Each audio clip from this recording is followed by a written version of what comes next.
আসসালামু আলাইকুম সুপ্রিয় দর্শক, আমন্ত্রণ জানাচ্ছি কুকিং ফিউশন বাংলা চ্যানেলের আরও একটি এপিসোড দেখার। আজকে তৈরি করে দেখাবো খুবই মিষ্টি এবং খুবই টেস্টি একটি আচার, যার নাম হচ্ছে কাশ্মীরি আচার। আর এই আচারটি তৈরি করার জন্য আমাদের লাগবে কাঁচা আম। কাঁচা আমটি অবশ্যই পরিপক্ক হতে হবে, তো এরকম পরিপক্ক আম দিয়ে আজকের আচারটি তৈরি করতে হবে। তার আগে আমরা প্রথমেই এখানে কিছু স্বাভাবিক তাপমাত্রার পানি দিয়েছি আমি পরিমাণ মতো, আর তার মধ্যে আমি 1 টেবিল চামচ পরিমাণ লবণ দিয়ে দিয়েছি। এই পানিটা আমরা সাইডে রেখে দিব, কারণ হচ্ছে আমটাকে আমরা কাটার পর এটাকে এই পানির মধ্যে ভিজিয়ে রাখবো।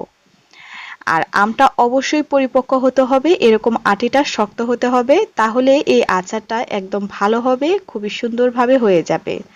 যদি নরম আটি অথবা পরিপক্ক ছাড়া যে একটা আটিটা নরম হয়, উম, মানে আমটা পরিপক্ক হয়নি সেরকম আম নিলে কিন্তু এই আচারটা ভালো হবে না, আচারটা গলে যাবে। হ্যাঁ, তো এই পরিপক্ক আমটাকেই কিন্তু অবশ্যই নিতে হবে। আর প্রথমে যে আমরা লবণ পানি রেখেছি সেই লবণ পানির মধ্যে আমগুলো কাটার পর সাথে সাথে ভিজিয়ে দিতে হবে, যাতে করে এই আমের মধ্যে এক্সট্রা যেই কষ থাকে সেই কষটা খুব ভালো করে উঠে যায়। 10 মিনিট এভাবে ভিজিয়ে রেখে আর কয়েকবার করে পানি দিয়ে ভালো করে এটাকে আমরা ধুয়ে নেব। তো 10 মিনিট আমরা ভিজিয়ে রাখলাম। অন্যদিকে এখানে নিয়েছি হচ্ছে আদা কুচি। আদাটাকে এভাবে একটু কুচি করে নেবেন, একটু চিকন করে কুচি করে নেওয়ার ট্রাই করবেন, তাহলে এটা ভালো হয়। তো আমাদের আদাটাকে কুচি করে নেওয়া হয়ে গিয়েছে। আর লাগবে শুকনা মরিচ।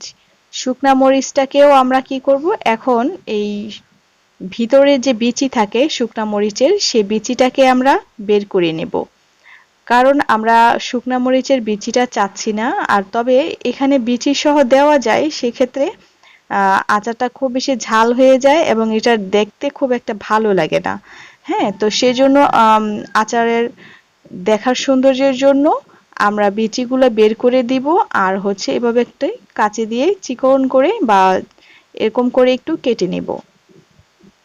তো আমাদের শুকনা মরিচগুলো কেটে নেওয়া হয়ে গিয়েছে। এখন আমরা একটি হাঁড়ির মধ্যে নিয়েছি 2 কাপ পরিমাণ চিনি। আস্ত দানা চিনি দিয়ে দিতে হবে।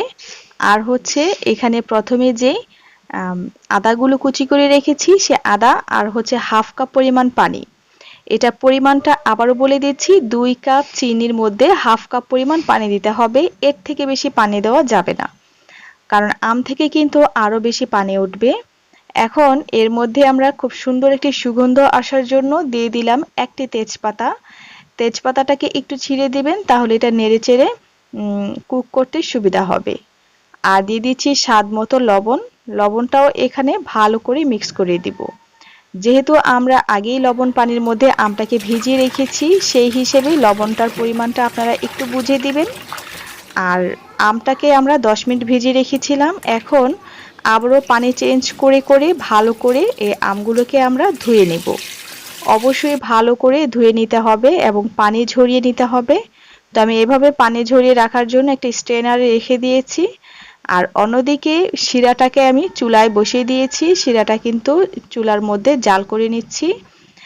তো বেশি পানি দিয়ে পাতলা না করে কম পানি দিয়ে শিরাটা জাল করতে হবে। আর একটি টিস্যু পেপার অথবা আপনারা চাইলে সুতি পাতলা সফট যে কাপড়গুলো আছে সেই কাপড়গুলো দিয়ে আমগুলোকে ভালো করে মুছে, এটা থেকে এক্সট্রা যে পানি আছে সেই পানিগুলোকে মুছে নিতে হবে। কোনোভাবে আমের মধ্যে পানি থাকা চলবে না। তো আমগুলোকে আমি একটি কিচেন টিস্যু দিয়ে খুব ভালো করে মুছে নিচ্ছি, যাতে করে এক্সট্রা পানিগুলো না থাকে। এভাবে আমি সবগুলো আম একইভাবে মুছে নিব। আর অন্যদিকে আমাদের শিরাটা কিন্তু হয়ে গিয়েছে। এখানে আমরা অপেক্ষা করব আদাটাকে স্বচ্ছ হওয়া পর্যন্ত। আদাটা যখন স্বচ্ছ হয়ে যাবে, কালারটা চেঞ্জ হয়ে যাবে, আপনারা দেখলেই বুঝতে পারবেন, তখন আপনারা এর মধ্যে আম দিয়ে দিবেন। তো আমাদের আদাটা স্বচ্ছ হয়ে গিয়েছে, এখন আমরা আম দিয়ে দিচ্ছি। অবশ্যই আমগুলোকে শুকনো হতে হবে, এটা আমি কিন্তু আপনাদেরকে বারবার বলে দিচ্ছি। আর আরো একটি এখানে কথা হচ্ছে, সেটা আমটাকে পরিপক্ক করে নিতে হবে। এই দুটো জিনিস আপনারা অবশ্যই খেয়াল করবেন।